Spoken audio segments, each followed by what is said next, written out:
அனைவருக்கும் வணக்கம். நெதர்லாந்து நாட்டின் உயிரியல் பூங்காவில் பல ஆண்டுகளுக்கு பிறகு ஒரு இறுதி சந்திப்பு. தனது நெருங்கிய உறவுகள் அருகில் இருக்கும்போது உயிர் பிரிய வேண்டும் என்று நினைப்பது பொதுவாக மனிதர்களின் இயல்பு. ஆனால் அதிக பாசம் காட்டிய மனிதருக்காக தனது கடைசி மூச்சை நிறுத்தி வைத்திருந்த 59 வயது பெண் மனித குரங்கின் பாச பொழிவினை பாருங்கள்.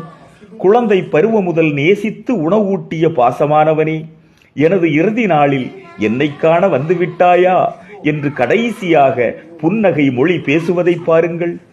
உணவு ஏதும் வேண்டாம் என்று மறுதலித்து மரண வாசலுக்குள் நுழையவிருந்தது நேசமானவரின் கையில் கடைசி உணவை பெறுவதை பாருங்கள். முதுமை சுருக்கங்களால் உலர்ந்து போயிருக்கும் தனது கருத்த கையினால் அவரது தலையை தடவுகிறது, வருடுகிறது, கோதி விடுகிறது. கண்ணீர் வழிய அதன் அன்பு மழையில் நெகிழ்ச்சியாய் நனைகிறார் அவர்.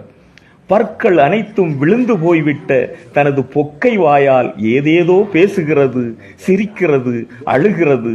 அதை பல ஆண்டுகள் பாதுகாத்து வளர்த்த விலங்கியல் ஆய்வு பேராசிரியர் ஜான் வான் ஹூஃப்க்கு அதன் உணர்வுகள் அனைத்துமே புரிகின்றன.